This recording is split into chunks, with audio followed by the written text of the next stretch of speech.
A'udzu billahi minasyaitonir rajim. Bismillahirrahmanirrahim. Rabbi shrah li sadri wa yassir li amri wahlul 'uqdatam min lisani yafqahu qawli. Rabbana zidna ilman warzuqna fahman bi rahmatika ya arhamar rahimin. Subhanaka la ilma lana illa ma 'allamtana innaka antal alimul hakim. Bismillahirrahmanirrahim. Assalamualaikum warahmatullahi wabarakatuh.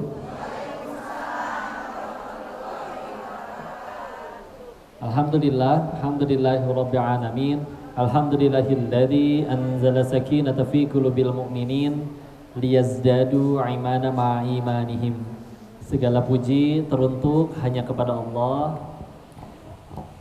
sumber segala nikmat dan kebaikan, yang mengumpulkan kita di tempat yang baik ini dalam kegiatan yang baik beserta orang-orang yang baik.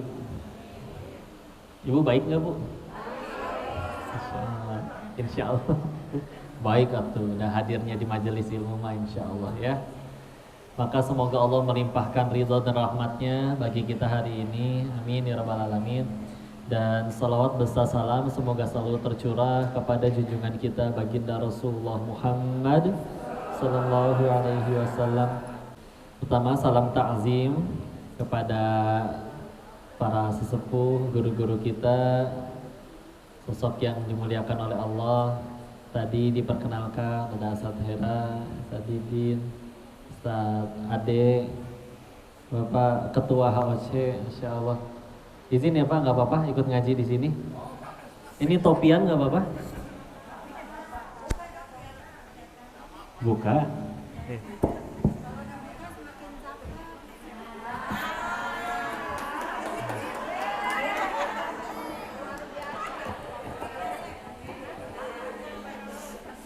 Yang penting ibu-ibu senang. Ya.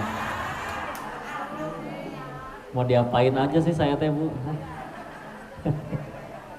Bu, udah pernah ketemu belum sebelumnya? Udah? Yang udah ketemu angkat tangan. Oh, udah lumayan banyak. Yang baru pertama kali lihat?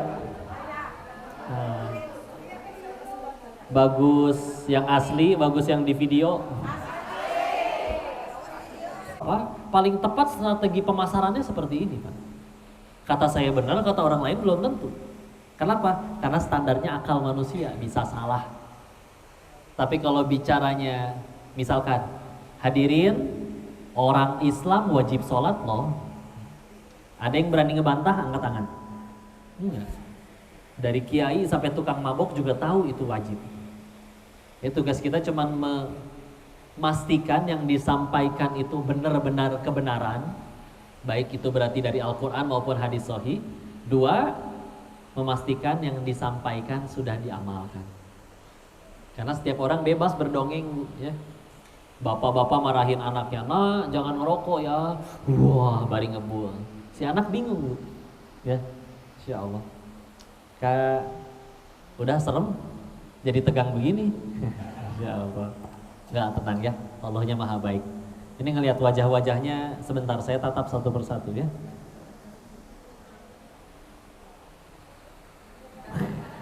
Si ibunya ada yang ikut begini.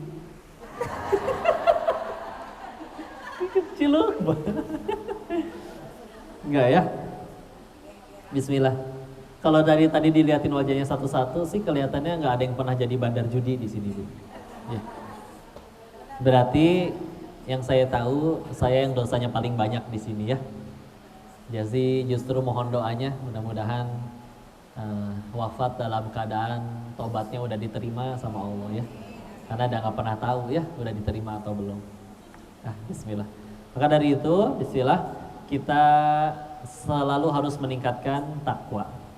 Meningkat takwa itu meningkat keyakinan. Hati itu makin bersih dari segala apapun, melainkan hanya tinggal Allah saja di dalam hatinya. Tapi kadang kita teralihkan terhadap sesuatu-sesuatu selain Allah. Contoh ya. Ketika kita bicara tentang, ini dulu deh paling sering dibahas nih, tentang kebutuhan manusia. Kebutuhan manusia kan katanya cuma 3, sandang, pangan, papan. Kadang dibaginya primer, sekunder, tersier. Tahu nggak Bu ada kebutuhan yang keempat? Tapi nggak semuanya pengen ngaku. Kebutuhan yang keempat itu adalah kebutuhan ingin diakui orang lain. Ya. Kok masa iya? Apa buktinya? Salah satu buktinya, kaki kita ada berapa? 2. Nah, berarti butuh alas kakinya berapa? 2. Kenapa ada yang punya 50 pasang? Insya Allah ya.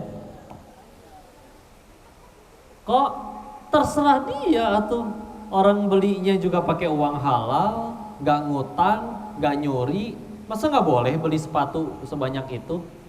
Ya, gak ada yang bilang gak boleh, mangga silahkan. Tapi kalau belinya untuk diakuin orang, capek nanti. Ya. Nah kebayang Bu, kalau ke masjid biasanya Bu, bapak-bapak terutama yang rajin ke masjid, kira-kira pakai sendal jepit biasa atau sepatu terbaik yang biasa dipakai untuk kondangan? Jepit ya. Dijamin kalau pakai sepatu terbaiknya atau enggak sepatu anyar kene, warna bodas, ya, masih bau wangi, pas dipakai teh asal sempit karena ternyata di dalamnya pun masih ada plastik yang buat nyumpel ya tuh, pantesan sempit ya kalau dibuka. Ke masjid pakai sepatu kayak gitu Bu, kira-kira sholatnya di saf paling depan atau deket pintu Bu? Biar supaya pas lagi ruku, Masya Allah, tuh Bu pakai topi poninya jatuh wae kedapnya. Yang lebih unik lagi jam tangan biasanya Bu. Apa fungsinya jam tangan? Lihat waktu. Kalau lihat waktu yang dijual di pinggir jalan yang 50 ribuan yang ada gambar Doraemonnya, ya itu ge bisa Bu. Ya. Tapi kenapa ada orang yang beli jam tangan harganya 5 miliar? Beneran ada ya Ustaz ya? Di Jakarta kemarin lihat-lihat ke mall, dikira teh salah ngelihat mata teh harga nolnya loba amat ya teh. 5 miliar Bu jam tangan. Anehnya kalau kita beli mobil mahal sama mobil murah, biasanya mobil mahal itu larinya lebih kenceng daripada yang murah. Giliran jam tangan, emang jam tangan yang mahal muternya lebih cepat daripada yang murah. Sama ya. Tapi kalau misalkan pakai jam tangan mahal, biasa kalau duduk teh ngebungkuk gini. Sekarang jadi begini tuh. Gitu ya. Jadi tangan teh asa berat sebelah gitu teh Bu ya. Enggak. Kenapa jangan takut? Udah jadi ya, nggak bisa muter lagi ya. Nggak bisa berkata, ih si Koko bang nggak tahu. Dulu Bunda lucu banget kalau pakai seragam SMA. Hei, jenate. Coba Bunda pakai lagi sekarang seragamnya Bu. Lebih lucu dijamin ya. Insya Allah ya. Kemarin teh ke Garut Bu, sampai ada makanan namanya teh burayot. Karena bentuknya ngaburayot gitu ya, udah ngararondoy jika kulit udah kayak orang yang udah sepuh. Amis tapi ya, ini ngaburayot tuh angger. Masya Allah. Nah ini dia, karena sedih dan bahagianya seseorang sekali lagi itu ada pada orang menyebutnya apa kalimat tauhid Bu? La ilaha illallah. Apa artinya la ilaha illallah Bu? Tiada Tuhan selain Allah. Padahal kata Tuhan dalam bahasa Arab itu menggunakan kata Rabb. Ya. Tuhanku Rabbi. Tuhan kami Rabbana. Tuhan semesta alam Rabbul Alamin. Ya. Nah, di situ kan tidak menggunakan Rabb tapi la ilaha illallah. Ilah. Nah, ilah secara bahasa apa? Ilahin nas. Terjemahannya apa di surat An-Nas itu? Sesembahan manusia, sesembahan. Ya. Nah, secara lugawi itu artinya sesembahan. Tapi nanti secara istilah maknanya meluas. Salah satunya adalah apapun yang mendominasi hati manusia tersebut. Makanya sederhana, kalau misalkan dia muslim, KTP-nya Islam, bahkan dia juga sholat. Tapi kalau ketinggalan sholat gak pernah nangis, kehilangan jabatan dia nangis. Berarti ilah di hatinya adalah jabatannya. Kok dia sholat tapi ketinggalan sholat hare-hare, kehilangan uangnya, dia jerit-jerit nangis. Berarti ilahnya? Coba lihatlah para nabi ya. Mereka jelas ilahnya, jelas Allah dalam hatinya. Apakah ada yang istilahnya nyampe aku tidak terima ya, kehilangan ini itu ya? Nggak akan ada istilahnya beliau tidak terpilih jadi pemimpin, jadi caleg, gila gitu, nggak kepilih ya. Nggak ada. Karena ilahnya ya Allah, ya udah. Ya. Sehingga akhirnya kalau ilahnya udah Allah, emang enggak mau diapain juga, ya. Insya Allah. Ketika ada orang yang mengoleksi buku komik gitu ya, hilang satu aja buku komiknya, sedih. Kenapa? Karena bagi dia yang terbaik dan terpenting adalah sanggup mengoleksi itu semua. Tapi bagi orang yang nggak ngoleksi buku komik, hilang satu lemari buku komiknya juga aman, enggak, bodo amat. Ya. Karena ya bagi dia kebahagiaan bukan itu. Ya. Jadi kadang kita sendiri nih yang menciptakan kesedihan kita. Kayaknya mas saya nggak bisa bahagia sebelum saya kebeli mobil itu. Kayaknya saya nggak akan bahagia sebelum bisa jalan-jalan ke sana. Enggak lah, tenang aja. Makanya ketika semakin tinggi keimanan, definisi nikmatnya udah berubah, Bu. Kalau dulu nikmat bagi kita adalah apapun yang ketika keinginan kita terjadi. Pengen handphone baru dibeliin handphone baru, pengen gelang baru dibeliin gelang baru, pengen rumah dapat rumah, pengen naik jabatan dapat jabatan. Kalau sekarang definisi nikmatnya berubah, yaitu apapun yang membuat kita tambah dekat sama Allah. Meskipun bentuknya motor hilang, dicaci, difitnah, udah weh. Kalau gara-gara motornya hilang tambah dekat sama Allahnya, udah pertolongan. Akan ada hari di mana 10 koruptor, 1 yang ditangkap.